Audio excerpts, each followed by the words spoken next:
What's up, everybody? It's me, Greg Miller, alongside Steve Gaynor. Steve, you made this game called Gone Home. Yeah. Congratulations. Well, I'm glad you're excited about it. Oh, yeah. I made this game like heck. You made it. I went crazy on it. There you go. That's better. That's more the excitement we're looking for. This is part of Gone Home Week here on IGN. Of course, Monday was up at noon. Today is this developer walkthrough, and then Friday just so happens to be a spoiler cast. So everybody, first off, up at noon hopefully was pretty spoiler-free. This is going to be kind of spoilery. We're playing the game, telling you little secrets about it. Yeah. So don't watch this video until you've beaten Gone Home. And as I've said many a time on Twitter, on Up at Noon, if you trust me on anything, I know you trust me on chicken wings, great. If you trust me on anything else, buy Gone Home. Don't read or watch anything about it. Buy it, play it. It's only about 2 hours your first playthrough through. You can get through it. You can come back. These videos will be here. You'll want to know more about the inside story. Yeah, are we going to play all the way through to the end on this thing? Or? If we can. All right. We have lunch reservations. That's true. So we have to keep our priorities in check here.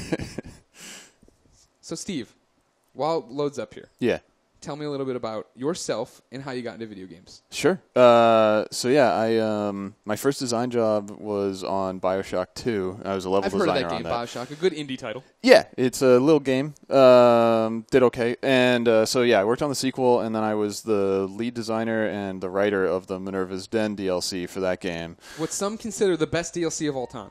Which I am very appreciative of. And everybody that's gotten to play it, everybody that's braved Games for Windows Live to play it on PC is much appreciated. And then I worked on BioShock Infinite for a year. I was a senior level designer, quote-unquote, on that game. After working on that for a year, I left and came back to the West Coast and started an indie studio with a couple of people that I worked with at 2K Marin called the Fulbright Company to make Gone Home, which we're playing now. We're about to play right now, which you can get on Steam. Yep. PC and Mac. Yeah, it's PC, Mac, and Linux on Steam, and also GoneHomeGame.com if you want to buy it, through like the Humble Store, DRM free. So now, why set it in the 90s? Whoa, I'm already looking at the ceiling. Hey, buddy. Hey, everybody knows I ain't no PC gamer. All right? So why did we set it in the 90s?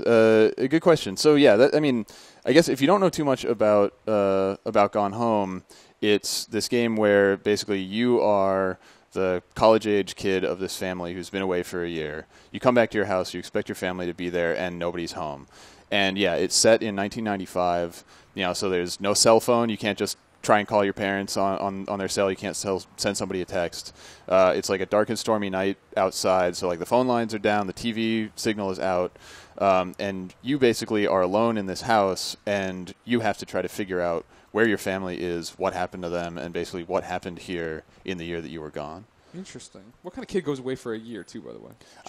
There's a what do they call it? A gap year. I think that you play as Katie Greenbrier, who's the college-age daughter of the family, and I think you kind of finished your freshman year of college and then went backpacking for a year in Europe, which lucky Katie. Do, yeah.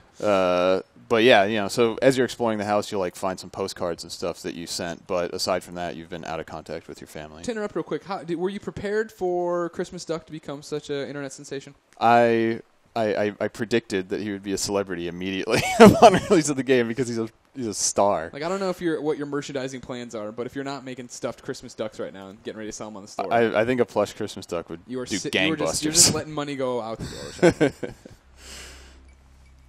So you played through this, yes. Greg, and so I'm no longer scared. Right, that was the big thing playing through. I hope, like I said, I hope ladies and gentlemen listening have taken my advice and are now watching this after having beat the game, because the game, once you know there's nothing to hurt you, there's nothing going to be scary for you. The game not nearly as intense as it orially was. Right. But when it first came through, Steve, man, fuck you. It was not, it was not cool, bro. That's the interesting thing is we didn't. I know that you went in totally fresh, right? You didn't have any idea. I about heard the game. Everybody told me it was great. Justin McElroy at Polygon, good old Marty here at IGN. People were like, you have to play this game, but you have to do it without knowing anything. I was like, this sounds like my kind of game. Yeah, and so we've been very open about just there's no enemies in this game, there's no combat in this game, you're not going to be in danger, but still, it almost doesn't matter because you're in this dark, unfamiliar house in the middle of the night.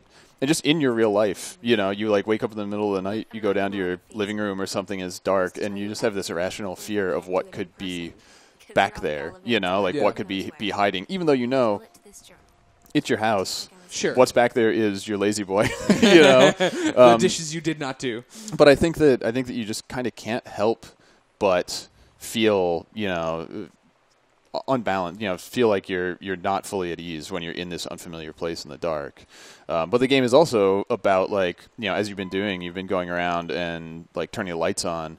And so the house starts out very, kind of in this state that's very mysterious. But as you go through, you kind of, take the space over and turn all the lights on, and it transforms the space as you play to something that's less foreboding, I guess. So I think the big question that people have been asking you in the office as you walked around, right, is what kind of game did you guys set out to? Did you set out to make a crazy-ass survival horror, we're going to scare your pants off, or did you set out to make a little love story that we get to see unfold? So really, like, the place we started was, we had worked on the BioShock franchise together. We were really interested as developers just in the part of the game that is exploring and finding, like, the audio diaries and finding the environmental storytelling and finding out, like, what happened in the place and kind of what the identity of the game world is. And so we just wanted to say, okay, we could make a game that's all about that, right? Because like usually that's a sideshow. You play games and that's like a part of the game. Right. You're here to shoot stuff and cool, there's audio diaries. Right. Like exactly. And so we wanted to say if we put all of the attention to detail into just that part of the experience, as most games put into their whole game, that could be really interesting. And so for us, that meant, we started from a point of we're going to just have this house and we're just going to let you explore it and we're just going to let you find out what happened here.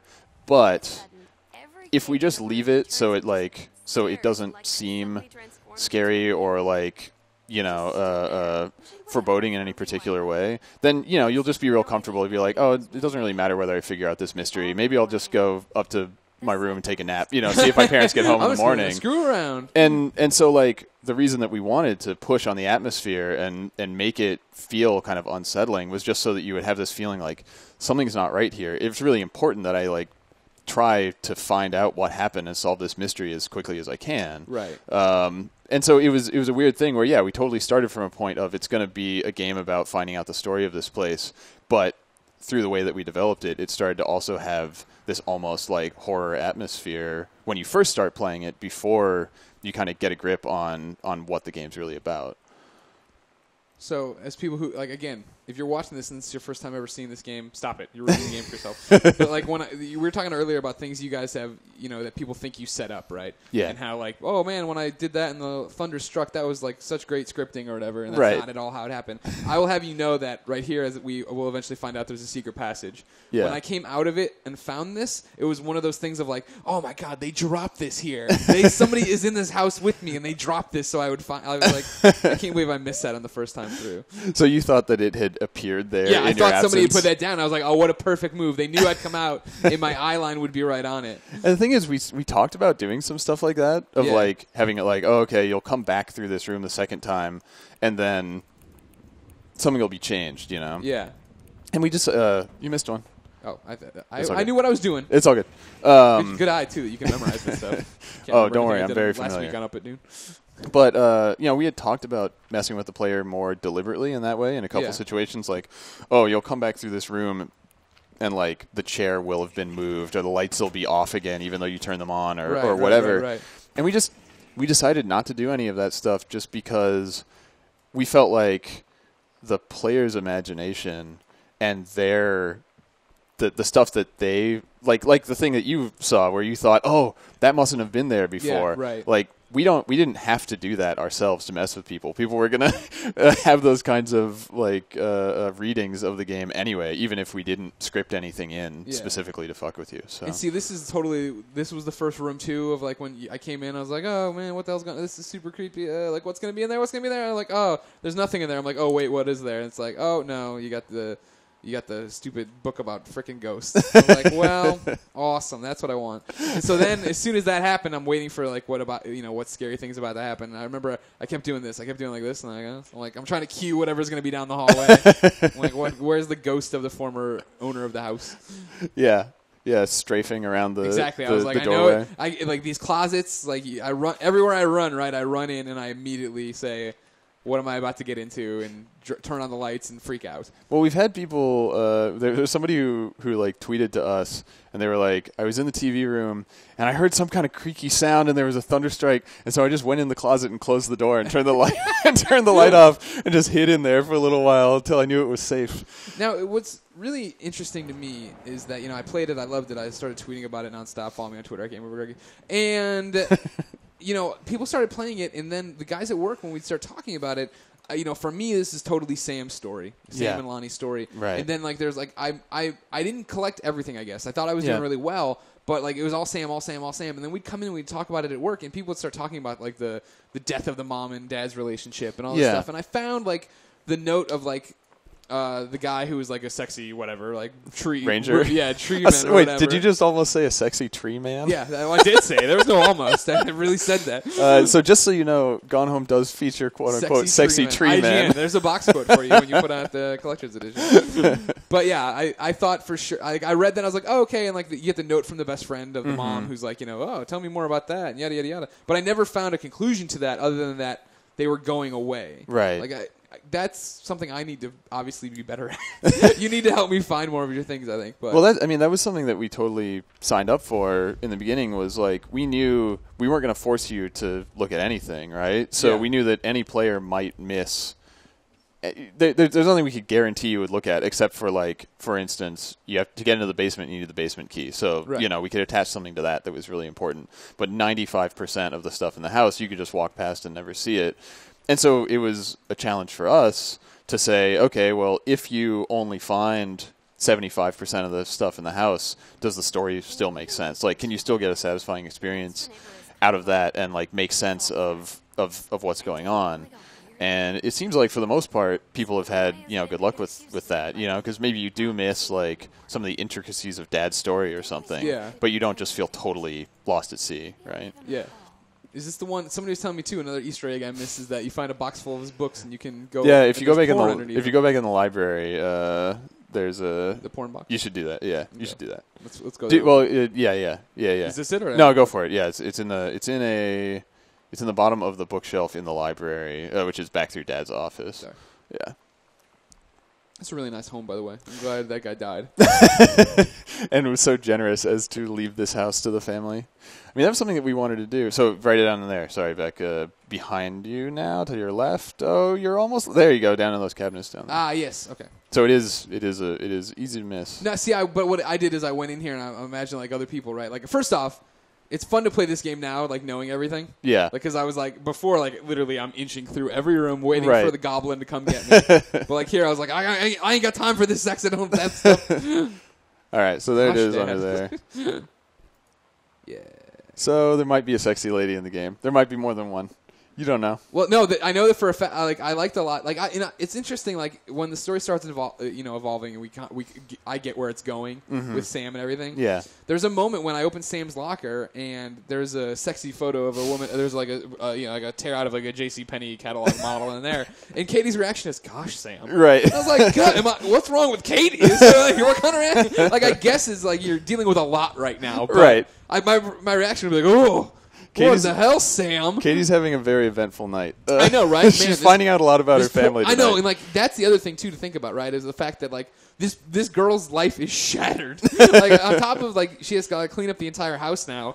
She's got to break to her parents that she's that lesbian you tried to keep her away from. They're in love, and she's gone forever now. You know what I mean? Maybe you'll see her down the line. And on top of that, ew, guys, I found your condom, and I know all about this. And I went through your dresser drawers. Did Mom cheat with the tree man?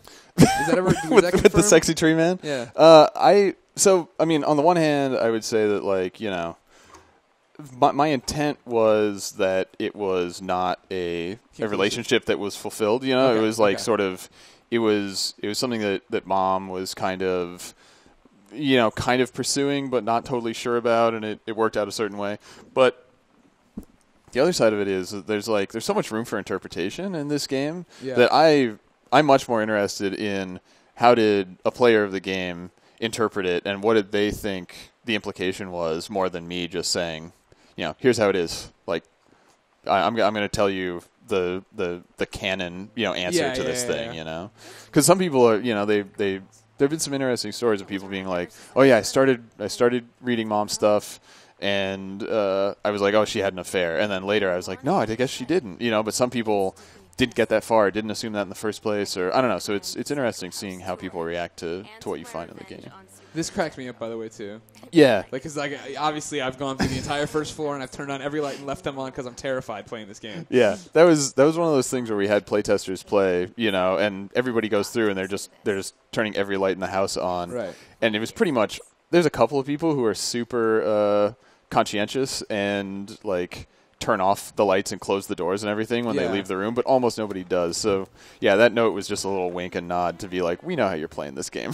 Every one of these cassettes I put in, I would let play for a little bit, and then I'd just wait for, like, the demon, like whatever. And then when it didn't happen, I would take it out and throw it because I was like, I had to have all my senses, right? Like, I'm constantly ready in this game for something to rush out and attack me. You did not want for your hearing to be muffled. Exactly. Nobody's getting the drop music on me because I was listening to Riot Girl, all right? Like, there's got to be something going on here. This, like, it's little things like this, too, right? Like, not every house, obviously, but, like, growing up, we'd have, like, a Bible in a closet or something, right, that you put down and forgot about. But, like, here it's, like, all of a sudden a sinister vibe of, like, oh, no wonder there's ghosts in the house. They're, like, against God, and they're not doing this. Stared at this thing for hours. Could you get it? Couldn't do it. No, I can't do real magic eyes. Oh, man. Well, if you can do a real magic eye, you can do those. They work. What are they? What are they? Do you want to say? If this is the spoiler walkthrough, so that's a shark. Okay. And the other one is a big heart. Oh. So something about Glad shark I wasted love, my time doing that forever here. And we did like a blog post about this, but we had some artist friends do the art for these fake Super Nintendo labels. So this was by an artist named Rachel Morris, who's in New York, and she does art for the NYU Game Center, like the game program at NYU. And then the other one that's here, so this was by the art director at Supergiant, Gen Z. You can see the like when I looked at it, I was like, oh man, that looks like Bastion, but I didn't think anything of it. And then guess what? The lady who drew Bastion drew that, so that's the reason. Exactly. I wonder why. It looks and then there's a third one down here in the bottom under the TV. Okay. There it is. So this one was drawn by Lee Petty, who's the art director at Double Fine, who worked on Brutal Legend and Psychonauts and everything. So it was just an opportunity for us to have some really cool artists that we know in the industry kind of contribute something to the game, because we wanted each of those labels to have its own identity and not just feel like it was drawn by the same person. You know. But this cracked me up too, like your whole Street Fighter vibe running through it. Well, you want to, like, if you go back to that one for 1 second and click on it. So something when we first sent this out, the reason that the air stomp is corrected there is because I had written it out like with heavy kick instead of medium kick, and multiple playtesters who are game developer nerds wrote back and they're like, "Oh, that's not right. It's actually medium kick." Excuse me. So instead of fixing it, we were like, "Oh, okay, Sam also got it wrong," and crossed it out and had to fix it. Funny. But yeah. So now, talked a little bit about what you exactly like. The team at Fulbright, 4 people, correct? Yeah, 4 full-time developers, and we have people like Chris Remo did the music for us, and we had Mark Yuen help us out with QA and stuff. But yeah, it was 4 full-time developers making the game. So I mean, like, what do you all take a part of it? Like, what was it, you were crafting the story, pretty much? Or? Yeah, so I was the writer, and Carla Zamanja, one of the other co-founders, is my story partner. And we worked on the story stuff, but I wrote all the dialogue and the text and whatnot. And so Carla's main job was doing the 2D art, so she did all of the notes and journals and labels and ads and all this stuff that you find in magazine covers and so forth. And then Jonaman Nordhagen is our programmer, and he did all the programming for the entire game. And then Kate Craig is our 3D artist, who made all of the 3D models and the architecture and stuff in the house. So it was basically, and so yeah, I did the writing and stuff, and I also did the level design. So I laid out the rooms and placed everything and did the scripting and whatnot. So yeah, we all split up between different disciplines. There was basically one person who was responsible for each major kind of part of the game, So good. Including drawing barfing hamburgers, which is a big part of our responsibilities. Like, you know what I mean? Like, seriously, I walk in, I see it, I immediately turn the lights, and you're like, oh, Manic Panic, pretty much. All right. Yeah. Well, that was one of those things where, like, we've worked. I don't think I've worked on a single game that didn't have like blood splatter decals on a wall somewhere. And so I wanted to just play with that and just be like, okay, I'm going to put in this stuff that you walk in and you're like, oh my God, finally there's the video game blood splatters. And then it's hair dye, and it's just sort of like, you're like, oh, finally the serial killer is gonna pop out. Yeah, but right. no, it's like, here's the sinister thing I've been waiting for. Yeah, but no, it's still just a story about this family, because we just wanted to reinforce, yes, it's really just a story about these people that lived here, and we kind of used the imagery to drive that home. Oh, barf! I love it. Now, why the name Nero? It's mostly, I think, just sort of a riff on like Trojan, just like another kind of ancient. See, I was hoping it was a Destructoid reference. That's what I was like. I get it. I'm so ahead of the curve on this game. Here I'm looking for meaning and everything. This is also one of the creepiest rooms in the game. I don't know. Maybe it's just probably in my playthrough and the way I played up to it. But well, I think that having it has the skylights, and having the light come in from the ceiling gives it a very particular kind of feel to the lighting in that room. There's a Easter egg here. Carla, who did the 2D art, who did all the book covers and stuff. She was like, okay, I have to fully commit. Are these your parents? And I'm going to put my parents on the book cover because I won't feel gross enough about this book when I'm making it unless I do that. How did the parents react? God, I don't know if they've seen it. I'm not sure. Welcome to IGN. Yeah. Hey, Carla's parents, please watch Up at Noon or and this video walkthrough on. Well, on they've IGN. made it this far. Now they are pretty pissed. But all of the photos in the game, like this family photo, is actually my wife's family, oh, really? and the one down in the foyer as well. Like they've been altered, right? Like sure. my wife's dad never really had that mustache or those glasses, and like that's not my mother-in-law's hair or anything. But the cool thing was we were like, okay, there's this family that's got two parents and an older sister, and then a younger sister who's like 3 years younger than her.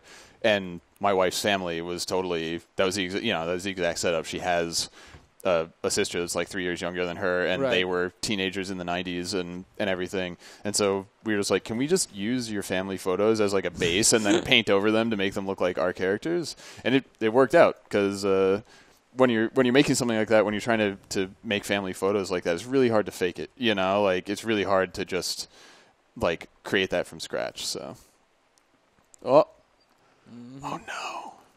You think people would figure that out by now? People were getting busted by Matchbook cover for years. Oh, look, a ghost game. She's all excited. Great, yeah, we put that in. There's a goofy meme that developed, I think, because of the Idle Thumbs podcast about how this was a ghost game. So we just wanted to joke on that a little bit. Right. The photos on the back of that thing are actually also, those are like, so our environment artist, Kate, she went back to her parents' house and she was looking through the attic trying to find like stuff for research for the game. And these are actually old photos of like members of her family from like the very early 20th century. Wow. So, we put them on this game as a little like, wink and nod kind of thing. Weird how creepy old photos look. Yeah, I know, because people had to sit so still. Yeah. They kind of, it has this weird feeling like they look dead just because they're trying to hold still for so long. I don't know. It's a weird effect. So what are the big Easter eggs I'm missing? What do people miss all the time? Oh, gosh. We're just running through talking, which is great. Yeah. Like I said, it's fun to explore this and not be terrified. Gosh. So, I mean, I assume you put this together with Mitten the cat, and there's the collar in the closet in Sam's room. No, I did not. Okay, so yeah, if you look at that, that thing up in the corner, it says Mitten. Our cat, drawn by Caitlin, age 5. So this cat was around, 15 years ago. Yeah. And then if you go into Sam's closet in her room, you go into the back of the closet. There's the collar back there, the red thing. So you can pick that up. And it's Mittens Collar. And so there's just this implication that I think maybe while you were off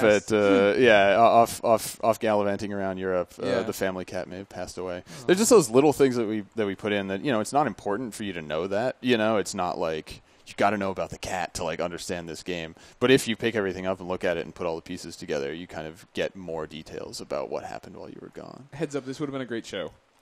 Lisa Loeb, Mighty Mighty Boss Tones, I'm in. And Offspring, of course. Yeah. Back in '94, I would be down with that.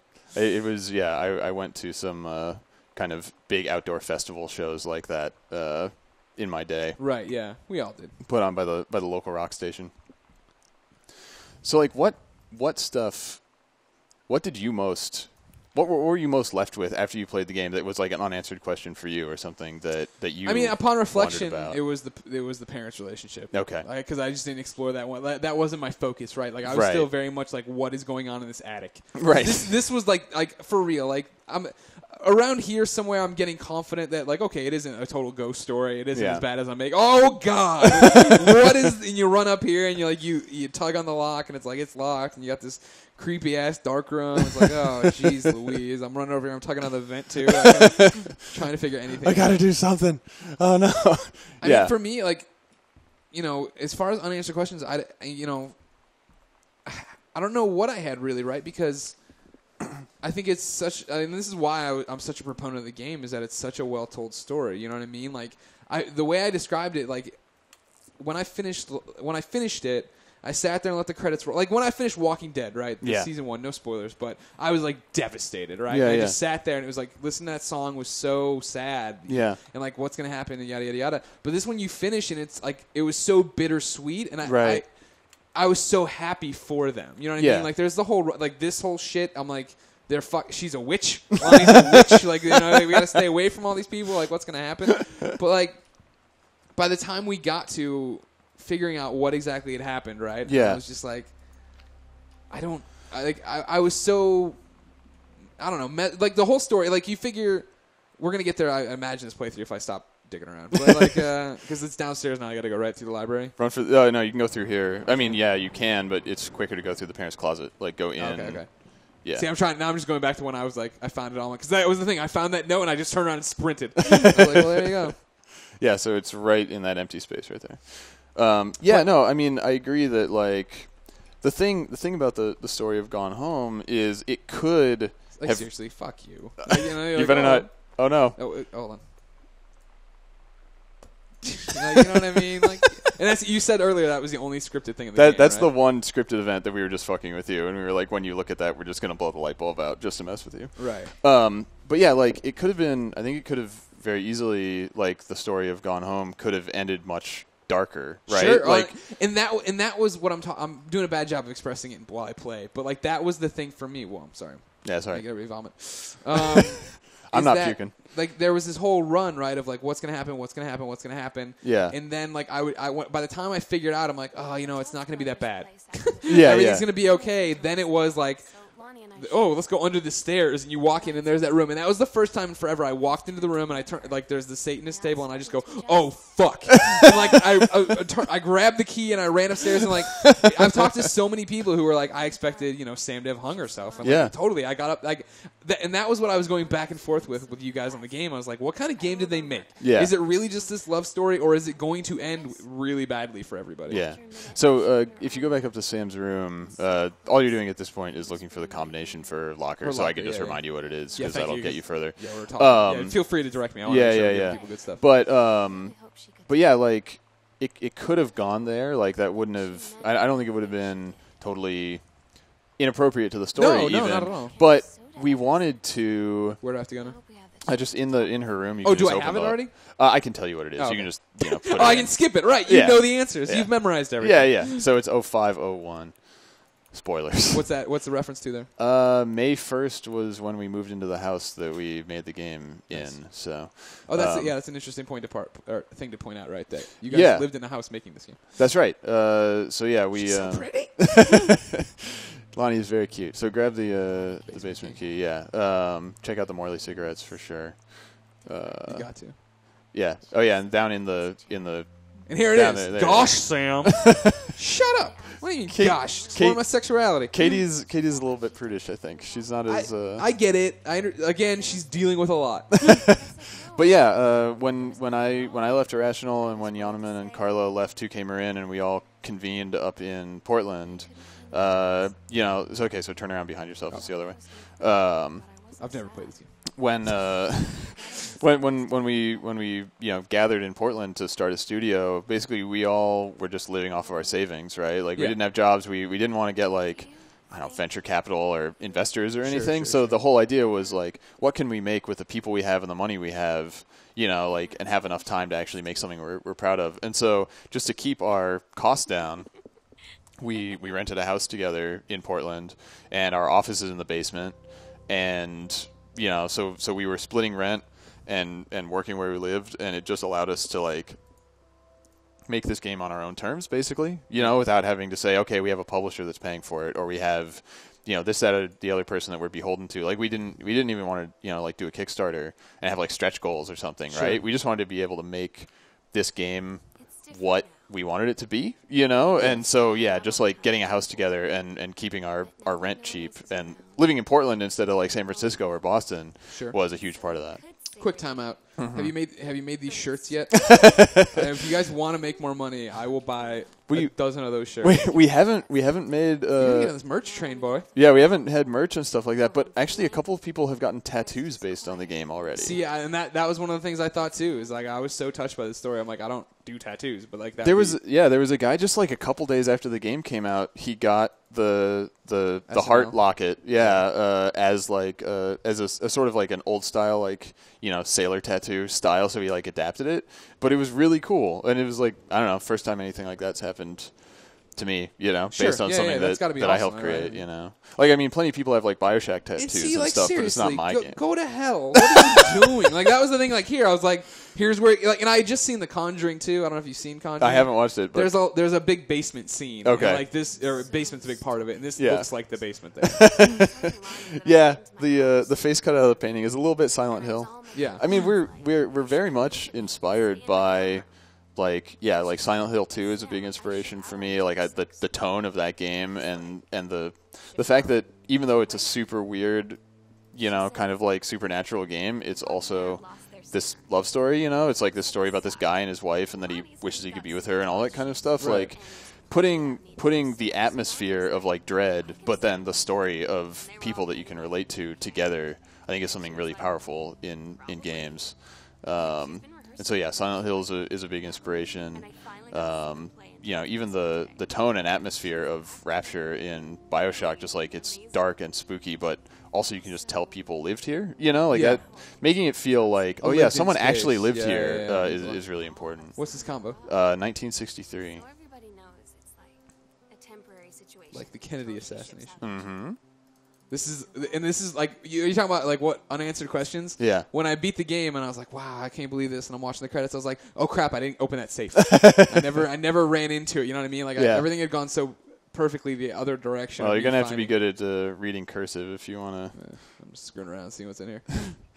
Well, grab one of the boxes in the back behind that bottle. Yeah.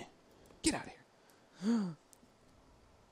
So like that, if you turn it around a little bit more, so there's some backstory about maybe what Oscar was up to in his years of isolation here in the house when you get into the safe. Like, it's all these things where the more backstory something was, like the more removed it was from like the present day, the more comfortable we were with saying, okay, we're gonna hide this and we're gonna make it so if you never find the combination for that safe, you aren't totally missing out, but if you do find it, you'll be rewarded with something that, is like buried deeply but still has significance to what's going on, to like the history of this place more so than the events that are really like super relevant to the family in the here and now, like in the year you were gone. For hours. Yeah, but like I told you earlier, off camera, like you're talking about unanswered question stuff. When I beat it, I felt it was such a bittersweet feeling because the story was so beautiful but still so sad. Right. That, I gave away. I bought it for a bunch of people on Twitter. Yeah. And then I went in and hugged my girlfriend. You know what I mean? Just like because there was nothing else really to do about it, right? Like I'd gone through this and it's a happy ending and they got together. Like, but you're on that train ride of like, oh my god, are we thundering towards them being hung in a murder-suicide upstairs, or what the hell's Right. about to happen? Yeah, it's something like, and I personally, I take that as a huge compliment. Just that, like, You scared the shit out of everybody. yeah, that I made you just shit your pants. No, I take it as a huge compliment that, like, you had that reaction of like, oh, I should go, tell my girlfriend I love her, basically, Yeah, right. because I think that that's something that a lot of games don't touch, where it's like you can have a very emotional reaction to a game, or you can have like a real connection to a game, but when it, I don't know, makes you think about your relationships that you're in, Right. and it makes you think about the people that you care about. Like, I don't know, it's not something that we like went in being like, here's our goal. We're gonna we're gonna make a game that makes you hug your girlfriend, right? Right. But when you wanted to make a connection, right? yeah, I we mean, wanted it that's to the be a whole human point. story where people felt like, oh man, I really believed the characters in this story, and I really felt for them. Like, I don't know. So when it manifests itself in that way, that's super cool. Celebrating our anniversary. So do you want to see a really big Easter egg? Do you want to fucking big get for this I do, for this yeah. video? All right, so here's what I'm gonna tell you. This is like a huge. This is our goofy ass like Easter egg. Okay. So in a bunch of games that are inspirations to us, like in like Looking Glass games, like Thief and System Shock and Deus Ex, they always do an Easter egg that involves a basketball. Okay. And I don't know if you noticed in Sam's room, there's a little basketball hoop on the back of her door. It's like a little, tiny, like, toy basketball Yeah, like one of hoop. those Koosh ones or Nerf ones. So back up here, like, go stand, like, basically in the doorway, Okay. and then turn around and look into the garage, and then look straight up. Can't process it. Wow. So you have to go grab something from the recycling bin over there. And anything will do. So do your best to throw it, knock it. to knock that son of a bitch down. It should throw pretty far, almost. I believe in you, Greg.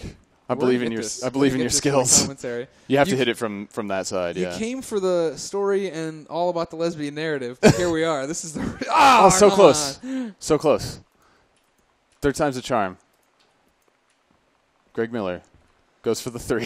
From downtown. Up a little higher. Oh, up high. There you go. Don't Nailed tell it. me. Okay, so grab that guy and get your ass back to Sam's room. It's a little bit of a trek. Yeah, that's fine. It's worth it. But yeah, because, like, the game is all about exploration and, like, finding as much as you can. Yeah. And so we wanted to also make, like, any of these just goofy Easter egg things that we put in the game be about, okay, you really scoured every corner of this house. Right. And Am I going the wrong way? Is there? no, Okay. you're cool. I think your machine, because it's capturing stuff, is being a little bit of a son of a bitch. So yeah. This is PC gaming. What a joke. So yeah, you can go through here. You just have to toss it. That you can't open it while you're holding it. So just dump it, and then there you go. All right. Nah, I know, right? I believe in you. I could get it down, but I can't pick it up off the floor. All right. Has anybody found this yet? So there were some people. So basically, there are 23 audio diaries that are in Sam's story, but Yeah. there's 24 slots in the journals page. So people were like, "Where's the 24th diary?" And there were some guys on Twitch TV like trying to find it, and they were trying so hard. And they were trying for hours. Yeah. And so I went in and I gave them some hints, and I kind of like led Told them them. to Good. it. That's good. I want But yeah, okay. So if you can make the basket alternately, you can dunk. Okay. Katie's sport is track, not basketball. So close. Gotta go higher. Yeah. There you go. So take a look around behind you.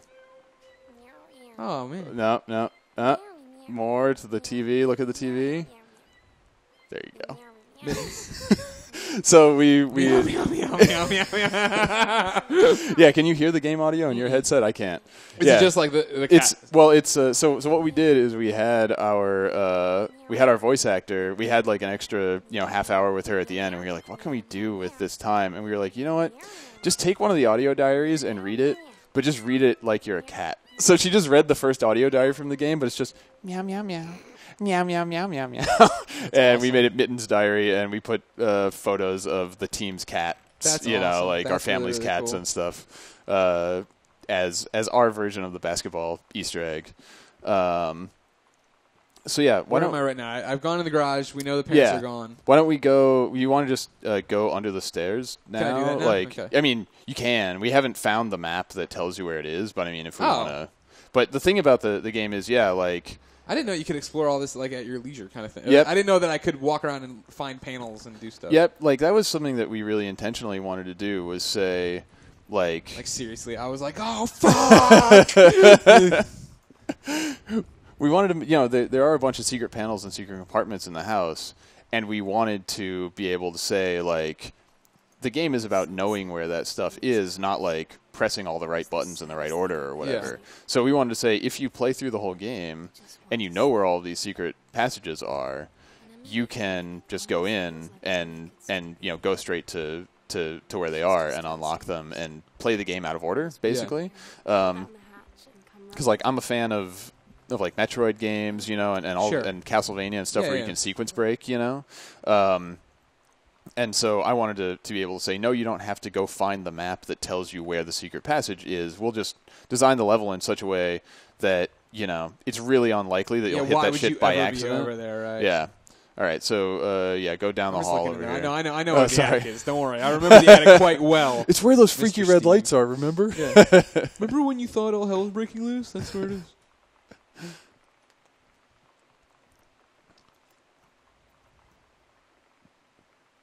Don't go up there, Greg. I know, okay, right? maybe you should. I just remember being like, oh god, oh god, oh god, oh god, oh god, oh god, oh god, and like even here, like I grabbed the note, right? Yeah. And I'm like looking at the thing, and I'm like, okay, cool. But even before I went in here, like I did like one of these, and I'm like, oh, what the hell's gonna be over? Okay, and I like read this, and I'm like, but as soon as it ends, I'm like, what is right over there?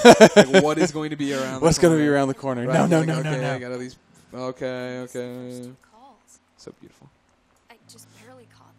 I'm looking through this. I'm like, could they poison themselves with it? No, it's just photochemicals. Don't worry. Well, chemicals can kill you. Yeah. I think photochemicals maybe just make you barf. Oh, okay. So you've completed your speed run. Yeah. Here we are. Your developer guided speed run. I like how she's like, don't come looking for me, but then she leaves all these clues all around, huh? Yeah. What about that? You got a hole in your logic there. It's one of those things where I think that like the thing that somebody actually wrote to us, and they were asking about the rationale behind that, because they were like, well, it's weird that she left you all these letters that are written to you, but also it starts out with don't try to find out where I went, and there's like that crumpled up note that's thrown in the garbage, and the thing that was my intent, that luckily somebody who played got and wrote back to us, they were like, it seemed like maybe she put that stuff there for you, and then she was leaving, and then she was like, wait, but if she finds that too soon, she might be able to like catch up with me, right? And so I'm actually going to leave notes, last-ditch effort to, like, delay her. I'll lock the door and say, like, oh, don't go looking after all, That's and then call. By the time that you've played the game, it's been, like, a few hours, yeah, and she's long gone, right? Yeah. But, it was one of those things that sort of developed organically while we were making the game. Like, oh, maybe Sam would kind of go through these phases of, I want Katie to know everything about what happened. Oh, wait, if she finds that immediately, maybe that's a bad thing, so... It's sort of that archaeology of going through the game and seeing, like, putting back together, what happened in what order, Yeah. Yeah. Steve, it's a fantastic game. Well, I really appreciate you playing through it with me. No, and I appreciate you coming in to do it. I'm really glad you like the game. Thanks so much. Ladies and gentlemen, remember, this was a straight run through here. Hey, there's your name. Hey, that feels hi good, there. I bet. It's all four of us. Yeah, what the other guys? They're a bunch of clowns. You No. don't worry about that. No, clowns. No. You don't need them. You're the Fulbright company. No. You're the only one with the Fulbright Twitter tag. So there you go. True. Huh? How about the that? company's kind of named after my Twitter handle. You're It's making kind of a big deal there. Remember, ladies and gentlemen, if you made it through this, like I said, you better have beaten this fucking game. Because I'm going to be personally offended if you came and watched it all.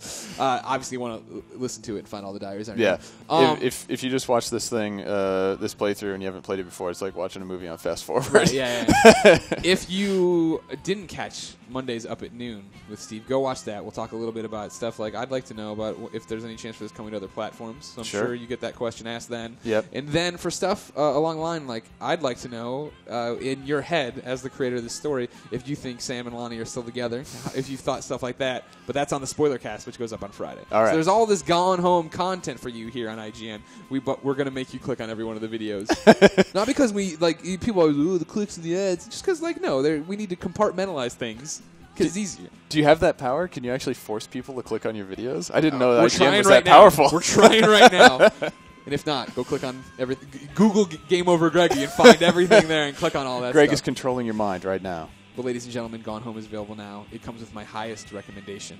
Steve, thank you for your time. Thanks again. It was fun. No problem. SNL forever. Now that made it sound like I was saying Saturday Night Live forever. That's I mean Sam and Lonnie forever. Also, Saturday Night Live, wonderful television program. Well, let's not get ahead of ourselves. Let's say.